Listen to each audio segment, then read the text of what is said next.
오늘 우리에게 주시는 하나님 말씀 마가복음 2장 9절 한 절 말씀입니다. 마가복음 2장 9절 주신 하나님 말씀 제가 봉독해 올리겠습니다. 중풍병자에게 내 제사함을 받았느니라 하는 말과 일어나 내 상을 가지고 걸어가라 하는 말 중에서 어느 것이 쉽겠느냐. 아멘. 여러분, 새치기를 당해 보신 적 있으십니까? 개인적으로 저는 새치기를 참 싫어합니다.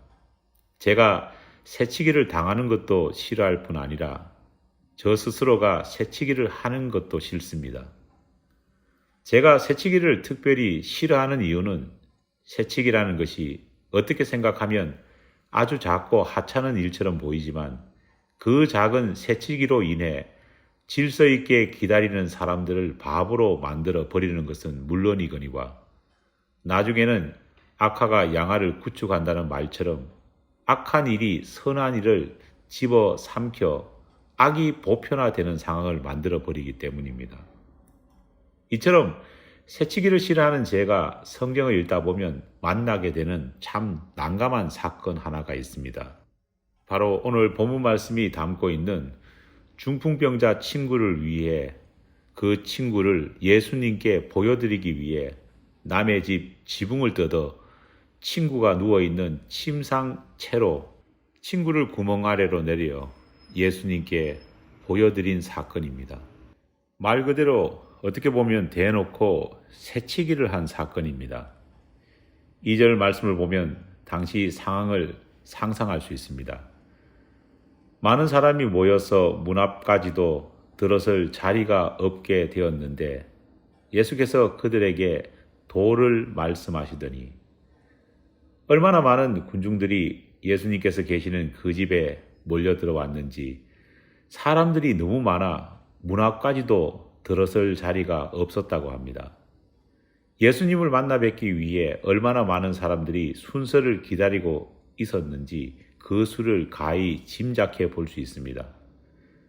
마치 예전에 우리가 심심찮게 보았던 유명 연예인의 콘서트 티켓을 사기 위해 혹은 새로 나온 애플 아이폰을 가장 먼저 구입하기 위해 며칠 전부터 밤을 새워 줄을 서서 기다리는 사람들과 같았을 것입니다. 그런 재미있는 생각도 해봅니다. 혹시 제자들이 기다리는 사람들에게 번호표를 나눠주지 않았을까라는 것입니다. 주님을 만나기 위해 주님을 만나 전날 있었던 문둥병자가 깨끗하게 치료받았던 것처럼 자신도 불치병을 치료받기 위해 말 그대로 사람들은 사방팔방에서 몰려들었습니다. 이제 곧 예수님의 설교가 끝나면 자신도 예수님을 만나게 될 것이라는 기대를 안고 이제 조금만 더 기다리면 자신도 전날 치료받은 문둥병자처럼 기적의 수혜자가 될 수 있으리라는 기대를 안고 사람들은 다리가 아파도 사람들은 힘들어도 기다리고 또 기다렸던 것입니다. 그런데 누구도 예상치 못한 일이 그곳에서 벌어졌습니다.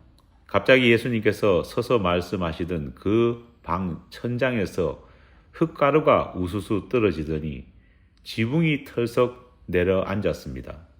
여러분 얼마나 놀랐겠습니까? 아마도 놀라서 소리를 지르는 사람들도 있었을 것입니다. 그런데 더욱 놀라운 것은 그렇게 뻥 뚫린 하늘이 다 보이는 천장 위에서 누군가가 침상을 내리고 있는 것입니다. 몇 명의 사람들이 침상을 줄에 묶어 조심스럽게 내리고 있었습니다. 말씀을 전하시던 예수님께서도 이 상황을 보시고 전하시던 설교를 중단하셨습니다. 그렇게 내려온 침상이 예수님 바로 앞에 도착했습니다. 어떻게 되었을까요? 제가 만약 그 자리에 있었다면 정신을 차린 후 제일 먼저 생각한 것이 새치기라는 단어가 아니었을까 상상해 봅니다. 도대체 이게 무슨 짓이야? 라고 화가 치밀어 올랐을 것입니다. 예수님의 설교를 집중해서 듣고 있던 사람들에게는 주님께서 그 일 때문에 말씀을 중단하셨기 때문에 화가 났을 겁니다. 말씀보다는 말씀을 전하신 이후 주님이 베푸실 치유사에게 관심을 가지고 있었던 사람들 역시 이렇게 예상치 못하게 천장을 뜯어 보란듯이 새치기를 하는 이 간 큰 남자들을 보면서 더욱더 화가 났을 것입니다. 한마디로 은혜와 기대가 가득 찼던 그 장소가 이 안면수심의 새치기들로 인해 분노가 가득한 공간이 되어버린 것입니다. 이 황당한 사태를 해결할 수 있는 유일한 분은 사실 예수님밖에 없었습니다. 예수님께서 침상에 누운 그 사람을 침상을 내린 지붕 위에서 그 광경을 지켜보고 있는 사람들에게 아주 따끔하게 그들의 잘못을 나무라신다면 모든 일이 그래도 다시 정상으로 돌아갈 수 있습니다. 그래서 사람들은 예수님께서 눈앞에 있는 침상에 누운 그 중풍병자에게 어떤 말씀을 하실지 관심을 집중시키고 있었습니다. 오늘 본문 말씀을 다시 읽겠습니다. 예수께서 그들의 믿음을 보시고 중풍병자에게 이르시되 작은 자야 내 죄사함을 받았느니라 하시니. 사실 여기서부터 우리는 혼란에 빠집니다. 새치기를 한 그들에게 질서를 파괴하고 무너뜨리는데 원인 제공을 한 그 중풍병자에게 예수님께서 이게 도대체 무슨 짓이냐?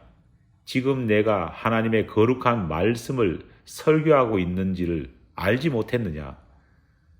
지금까지 저기서 나를 만나기 위해 질서 있게 차례를 기다리는 사람이 너는 보이지 않느냐라고 아주 홍군형을 내셨다면 속이 시원할 것 같습니다. 그런데 예수님의 말씀이 이런 기대와는 많이 다릅니다. 아니, 정확하게 말하면 완전히 다른 방향으로 흘러가고 있습니다. 예수께서 그들의 믿음을 보시고 중풍병자에게 이르시되 작은 자야 내 죄사함을 받았느니라. 중풍병자와 그의 친구들이 행한 무례해 보이는 이 일을 오히려 예수님께서는 믿음으로 보시고 두둔하고 계시는 것처럼 느껴지기 때문입니다. 이 난리의 주범인 중풍병자에게 다정하게 죄사함의 은혜를 베푸시며 오히려 격려하는 것처럼 보이기 때문입니다. 이렇게 생각하니 예수님께서 오히려 새치기를 장려하시는 듯한 인상마저 받게 됩니다. 예수, 새치기범들과 대놓고 공모하다. 정말 이런 것일까요? 이 본문을 가지고 행하는 많은 설교들을 저는 들어보았습니다. 참 많은 설교들이 중풍병이 걸린 친구를 위해 지붕에 올라간 우정 깊은 친구들을 맨손으로 지붕까지 뜯는 수고를 아끼지 않은 그들을 칭송하는 것으로, 그런 사람들의 열정과 믿음을 따라야 한다는 것으로 마무리되고 있었습니다. 어떤 설교자는 이런 남다른 친구를 둔 중풍병자까지도 칭찬하곤 했습니다. 예수님도 인정한 특별한 열정과 믿음을 가진 사람들로 그들을 한껏 축혀 세우기도 합니다. 하지만 아무리 좋은 말로 그 사건을 미화시킨다 해도 새치기는 새치기요 질서를 지키지 않은 것은 그대로이지 않습니까? 우리가 성경을 읽을 때 아주 조심해야 할 것이 있습니다. 이렇게 하나님께서 우리에게 주신 양심에 반하고 우리들이 가지고 있는 보편적인 상식과 위배되는 일들을 만났을 때 어떻게 해서도 성경에 기록되어 있으니 좋게 해피엔딩으로 마무리 지으려고 하는 그런 시도입니다. 팔이 안으로 굽는다는 말처럼 어떻게 해서든지 성경에 기록되어 있으니 감동으로 마무리 시키려는 것입니다. 하나님께서 성경에 예수께서 행하신 이 사건을 기록하게 하신 이유는 분명히 있습니다. 그렇다면 우리는 하나님께서 그렇게 하신 이유를 헤아려야 합니다. 하지만 그렇다고 해서 억지로 어떻게 해서든 논리를 끼워 맞추려 해서는 안 됩니다. 오늘 본문 말씀이 말하는 진짜 이야기, 진정한 믿음의 교훈은 어떻게 해서든지 우리가 끼워 맞추고 짜내려고 우리의 해석에 기교를 부리는 것이 아니라 사실은 하나님 그 말씀 자체에서 하나님의 의도를 찾는 것입니다. 그래서 우리는 늘 말씀 안에서 우리가 가지고 있던 모든 의문의 해답을 찾을 수 있습니다. 오늘 본문 말씀을 바르게 이해하기 위해서 가장 중요한 것은 우리가 가지고 있는 성경에 대한 바른 이해입니다. 우리가 어릴 때 장난삼아 하던 말 가운데 띄어쓰기를 가지고 말장난을 하지 않았습니까? 그 대표적인 것이 바로 아버지가 방에 들어가신다는 말을 띄어쓰기를 달리해 아버지 가방에 들어가신다라고 읽는 것입니다. 어디서 띄어 읽느냐에 따라 우리말 문장이 전하는 의미가 완전히 달라지는 것입니다. 우리가 가진 성경에도 이와 비슷한 문제가 있습니다. 많은 분들이 잘 모르시는 것 가운데 하나가 원래 성경에는 장과 절의 구분이 없었습니다. 원래 성경에는 구약 성경에도 신약 성경에도 장절이 없습니다. 그냥 쉬지 않고 문장이 이어져 써내려가는 것입니다. 성경을 기록한 성경 기자들은 장절을 구분하지 않았습니다. 구분할 생각조차 하지 않았습니다. 성경에 장과 절이 나누어진 것은 비교적 최근에 와서 이루어졌습니다. 신약 성경의 경우 장절이 처음 나눠진 것은 1551년 제네바에서 출판된 스테파누스의 그리스어 판부터였습니다. 구약 성경의 경우 좀 더 오래전 문당 구분은 이루어졌는데 실제로 장절이 나눠진 것은 주후 12세기가 와서야 시작되었습니다. 사람들이 성경의 장절을 구분하기 시작한 것은 읽기 편하게 하기 위해 또 설교 때 회중들에게 말하기 편하게 하기 위해 그렇게 한 것입니다. 만약 장절이 없다면 어떻게 제가 설교를 할 때 설교할 본문 말씀을 여러분들에게 말씀드릴 수 있겠습니까? 오늘 우리에게 주시는 하나님의 말씀은 구약 성경 1000분의 200부쯤 되는 그 부분에 있는 말씀입니다. 그렇게 말해야 되지 않겠습니까?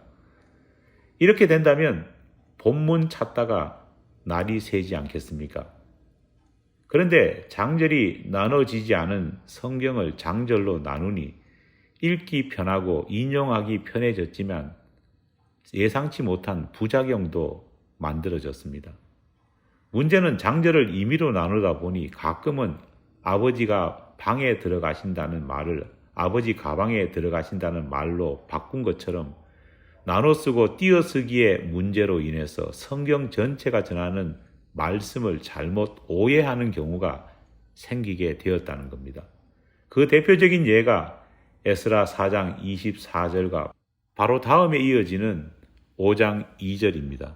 이에 예루살렘에서 하나님의 성전 공사가 바사왕 다리오 제2년까지 중단되니라.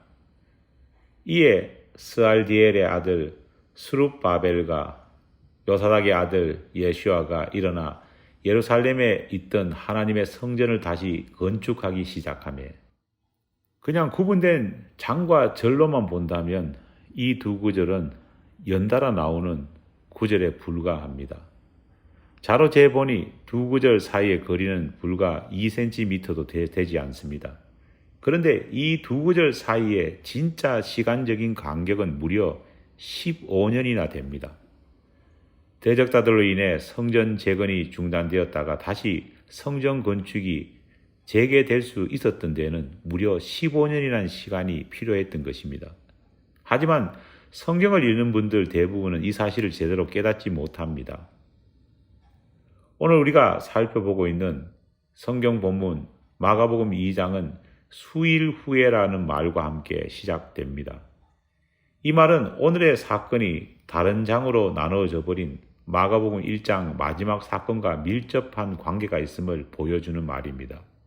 다시 말해 마가복음 1장의 끝나는 부분에 나오는 바로 그 사건이 벌어진 지 수일 후에 연속적으로 벌어진 사건이라는 말입니다.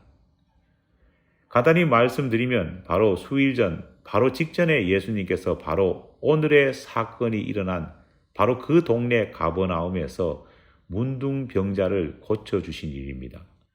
주님께서는 불치병인 문둥병자의 손을 잡아주셨습니다. 천형으로 불리던 몹쓸병에서 예수님의 은혜로 해방된 그 환자가 얼마나 기뻐했을지 능히 상상이 갈 만합니다. 아마 병고침을 받았을 때 너무 기뻐 정신을 차리지 못할 정도로 흥분해 있었을 것입니다. 그렇게 흥분을 주체하지 못하고 있던 문둥병자에게 예수님께서는 엄하게 경고하십니다. 곡 보내심에 음이 경고하사 이르시되 삼가 아무에게도 아무 말도 하지 말고 가서 내 몸을 제사장에게 보이고 내가 깨끗하게 되었으니 모세가 명한 것을 드려 그들에게 입증하라 하셨더라. 고침받은 문둥병자에게 예수님께서는 아무에게도 너는 문둥병을 고침받았다는 말을 하지 말거라. 대신 즉시 제사장에게 찾아가서 내 몸을 보여주고 내가 깨끗하게 나았음을 증명하거라. 정말 신신당부하셨습니다. 하지만 이 문둥병자는 주님의 당부를 따르지 않았습니다. 그 문둥병자가 소위 빅마우스였기 때문에 그렇게 했는지 아니면 고침받았다는 사실이 너무 기뻐서 그렇게 했는지 우리는 그 이유를 알지는 못합니다. 하지만 예수님께서 하신 당부를 오히려 보란 듯이 깨면서 정반대의 행동을 합니다. 마가복음 1장 45절입니다. 그러나 그 사람이 나가서 이 일을 많이 전파하여 널리 퍼지게 하니 그러므로 예수께서 다시는 드러나게 동네에 들어가서 못하시고 오직 바깥 한적한 곳에 계셨으나 사방에서 사람들이 그에게로 나오더라. 정말 말 그대로 동네방네 자신이 고침받았다는 사실을 예수라는 분이 자신에게 기적을 베풀어 주셨다는 것을 떠들고 다녔습니다. 얼마나 나가서 그 사실을 많이 전파했든지 단 몇 시간 만에 예수님께서 드러내놓고 가버나움으로 다시 들어가지 못할 정도였습니다. 왜냐하면 그만큼 많은 사람들이 기적을 베푸시는 예수님을 찾아 다녔기 때문입니다. 하는 수 없이 이 빅마우스 때문에 주님은 가버나움으로 들어가시지도 못하고 동네 바깥 한적한 곳에 나와 계셔야 했습니다. 문제는 어떻게 알고 그곳까지 사방에서 사람들이 예수님을 찾아왔다는 겁니다. 며칠 후 더 이상 가버나움 바깥에서 은둔해 계시는 것이 의미가 없어졌을 때 예수님께서는 다시 가버나움으로 들어가셨고 오늘 사건이 바로 그 집에서 머무시는 동안 일어났던 것입니다. 예상한 대로 곧 그 집에 예수님이 계시다는 소문이 퍼지자 수많은 사람들이 몰려와 집은 인산인해가 이루어졌습니다. 사람들이 엄청나게 그 집에 몰려왔지만 이상하게도 예수님께서는 그들이 바라시는 병을 고치는 치유 기적을 일으켜 주시지 않으셨습니다. 단 한 번도 그렇게 하지 않았습니다. 주님은 그저 몰려온 사람들에게 하나님의 말씀인 즉 도를 전할 뿐이셨습니다. 다시 말해 그들에게 천국 복음을 설교하실 분이셨다는 겁니다. 우리는 여기서 왜 주님께서 문둥병자에게 자신이 고침받았다는 말을 다른 사람들에게 떠벌리지 말라고 엄히 경고하셨는지를 짐작할 수 있습니다. 왜 병고침 받기 위해서 몰려든 사람들에게 그들의 기대와 바램과 달리 신유의 기적을 주님께서 행하시지 않은지 짐작해 볼 수 있습니다. 우리가 착각하지 말아야 할 것이 있습니다. 주님께서 하늘 영광을 버리시고 이 땅에 오신 목적은 사람들에게 천국 복음을 전해 영혼 구원을 받기 위해서입니다. 육신의 병을 고쳐주는 것이나 귀신을 내쫓아 주시는 것 혹은 오병이의 기적처럼 배고픈 사람들에게 먹을 것을 주시는 일은 모두 하나님의 구원의 복음을 더 잘 전하기 위해 사용하신 부수적인 것에 지나지 않습니다. 예수님은 드라마 허준에 나오는 허준처럼 명의가 되기 위해 이 땅에 오신 것이 아닙니다. 그렇다고 예수님께서는 귀신을 내쫓는 테마사로 성육신한 것도 아닙니다. 예수님은 가난한 사람들을 돕는 구제 사업가도 아니십니다. 예수님은 그리스도, 다시 말해 죄악으로 죽어가는 사람들을 복음으로 살려 구원시키기 위해 오신 구원자이십니다. 주님은 주객이 전도되어 예수님을 구원자로 보지 않고 의사로, 테마사로, 자선사업가로 사람들이 오해하는 것을 늘 걱정하셨습니다. 그렇게 오해하면 정작 가장 중요한 구원의 은혜를 받을 수 없기 때문입니다. 하지만 안타깝게도 그날 그 작은 집에는 구원자 예수가 그분이 전하시는 하나님의 도, 즉 복음은 의미가 없었고 모두 병고침을 받으려는 욕망만 가득한 사람들로 가득 채워져 있었습니다.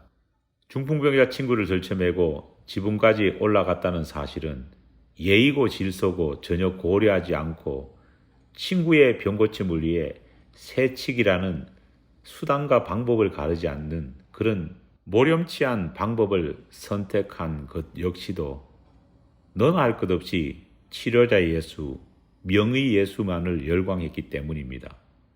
주님께서는 열심히 하나님의 도를 전하셨지만 사람들은 사실 그 설교에 귀 기울이지 않았습니다. 결국 천장을 뚫은 사람들 때문에 주님의 복음 전파는 중지되어 버렸습니다. 그렇게 주님 앞에 내려온 중풍병자를 향해 그 모습을 지붕 위에서 지켜보고는 친구들을 향해 또 이 황당한 모습을 어떻게 예수님이 마무리하실지 호기심 어린 모습으로 지켜보고 있던 군중들을 향해 예수님께서는 이렇게 말씀하셨습니다. 예수께서 그들의 믿음을 보시고 중풍병자에게 이르시되 작은 자야 내 죄사함을 받았느니라 하시니, 예수님은 그들의 믿음을 보시고, 무슨 말일까요? 그들 즉 복수 주어가 이 문장에서 사용됩니다. 친구를 지붕에서 달아내린 그 친구들을 의미합니다. 좀 더 나간다면 지금 주님 앞에 누워있는 이 중풍병자도 그 복수 주어에 포함될 수 있습니다. 주님께서는 지붕 사건과 관련된 관련자들이 가진 믿음을 보셨다는 것입니다. 그런데 여기서 우리가 오해하지 말아야 할 것이 있습니다. 여기서 말하는 믿음이 좋은 믿음인지 아니면 나쁜 믿음인지가 아직 정해져 있지 않습니다. 우리는 자꾸 믿음이라고 하면 일단 무조건 좋게 보려는 경향이 있습니다. 하지만 아닙니다. 믿음이라고 다 좋은 믿음은 아닙니다. 사도 바울은 디모데전서 1장 5절에서 이렇게 디모데에게 말합니다. 이 교훈의 목적은 청결한 마음과 선한 양심과 거짓이 없는 믿음에서 나오는 사랑이거늘. 무슨 말입니까? 거짓이 없는 믿음이 있다는 것입니다. 반대로 말하면 거짓된 믿음도 있다는 것이지요. 갑자기 주님께서 중풍병자에게 작은 자야 내 죄사함을 받았느니라고 말씀하십니다. 예수님의 이 말씀을 듣고 서기관들은 반발합니다. 당신이 뭔데 하나님만 하실 수 있는 죄사함을 운운하는 거요. 이건 완전히 신성모독이요. 하지만 사실 이런 문제 제기는 비단 성경 전문가인 서기관들만 생각한 것이 아니라 그곳에 모인 대부분의 사람들의 생각이기도 했습니다. 거기서 왜 갑자기 죄사함이 나와?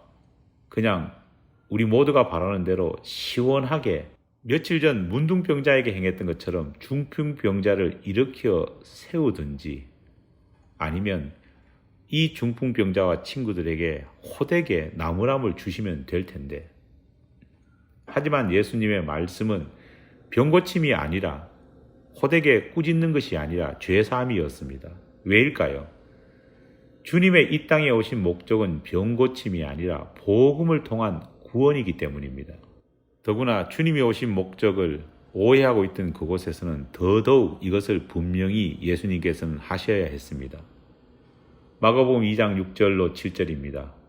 그들이 속으로 이렇게 생각하는 줄을 예수께서 곧 중심에 아시고 이르시되 어찌하여 이것을 마음에 생각하느냐?